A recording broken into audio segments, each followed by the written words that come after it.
He's a monster. He's literally a monster.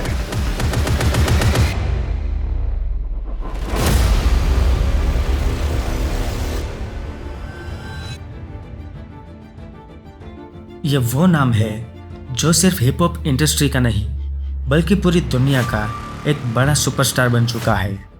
Music से लेकर business तक सिन डैडी कॉम्स ने अपनी एक अलग ही लेगेसी बनाई है।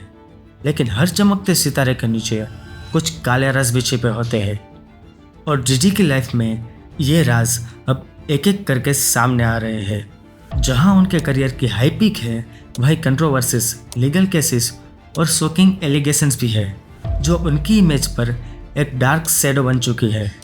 और नवंबर 2023 में एक ऐसा केस सामने आया जिसने इनके पूरे एम्पायर को हिला कर रख दिया।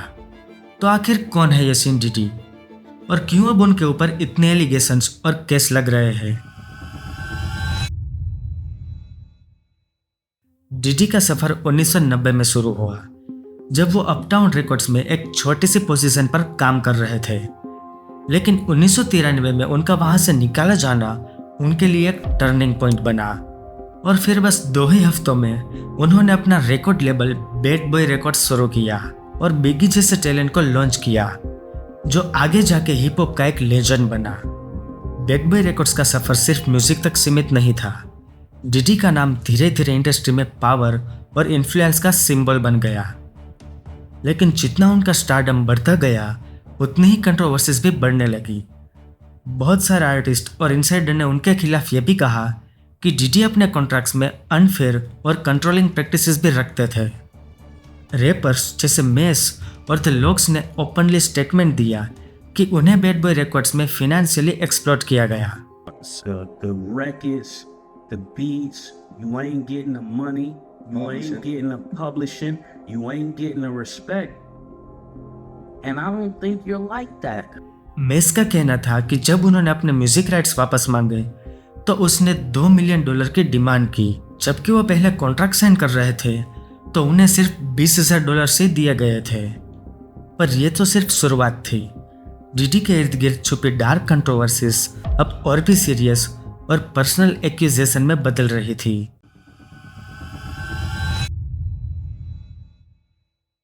जैसे जैसे डीडी का नाम बढ़ता गया वैसे वैसे उन पे लगे एलिगेशंस और भी डिस्टर्बिंग होते गए। 1999 में उन पे एक नाइट क्लब फाइट में वायलेंट बिहेवियर का केस लगा और फिर 2007 में एक और असॉल्ट एलिगेशन उनके इमेज को और भी टर्निश कर गया। उन पे लगातार लॉ सूट्स और फिजिकल वायलेंस के एलिगेशंस आए जो अब सिर्फ एक पब्लिक फिगर का स्कैंडल नहीं बल्कि उनके इमेज और लेगेसी पर एक बड़ा सवाल खड़ा कर रहा था। उनके एक्स एम्प्लॉई और काफ़ी लोगों ने यह भी कहा कि उनका बिहेवियर काफ़ी एग्रेसिव और कंट्रोलिंग था। लेकिन सबसे ज़्यादा शॉकिंग एलिगेशन तो नवंबर 2023 में उनके अगेंस्ट आई। नवंबर 2023 में डीडी की एक्स गर्लफ्रेंड केसी वेंचुरा ने एक लॉसूट फाइल किया जो सिर्फ एक पर्सनल एक्यूजेशन नहीं था बल्कि एक ऐसे डार्क ट्रूथ का खुलासा था जो डीडी के फैंस और इंडस्ट्री के लोगों के लिए एक शॉक बन गया। केसी का कहना था कि डीडी ने उनके रिलेशनशिप के दौरान उन पे साइकोलॉजिकल और फिजिकल अब्यूज किया।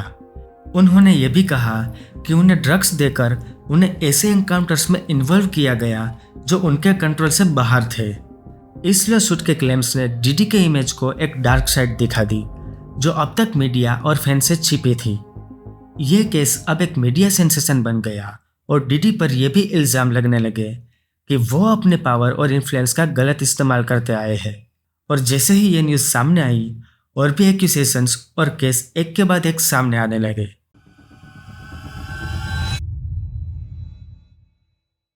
केसी के लॉसूट के बाद डीडी के खिलाफ और भी केसेस फाइल किए गए जिसमें एलिगेशंस और भी इंटेंस और डिस्टर्बिंग होते गए। अब उनके ऊपर सिर्फ पर्सनल वायलेंस नहीं बल्कि ट्रैफिकिंग और रैकेटरिंग के भी चार्जेस लगने लगे जो उनकी एम्पायर को गिराने का पोटेंशियल रखते थे। पुलिस ने उनके घर पर रेड की और कुछ एविडेंस भी कलेक्ट किए जो इन एलिगेशंस को सपोर्ट कर सकती है। ये स्कैंडल डिडी के करियर पर एक ऐसा इम्पैक्ट डाल रहा है जो शायद उनके लेगेसी को हमेशा के लिए डैमेज कर दे। लेकिन ये सब कुछ अभी अधूरा है क्योंकि इन्वेस्टिगेशन अब भी जारी है और सच अभी भी पूरी तरह से सामने नहीं आया। सिन डिडी कॉम हिप हॉप का वो स्टार है जो सिर्फ अपने सक्सेस और फेम के लिए नहीं बल्कि अब कंट्रोवर्सीज और एलिगेशंस के लिए भी जाना जा रहा है। ये सवाल अभी भी लोगों के दिमाग में है कि क्या यह सब एक्यूजेशन सच है या फिर सिर्फ एक बदनाम हाई प्रोफाइल सेलिब्रिटी का साइड इफेक्ट।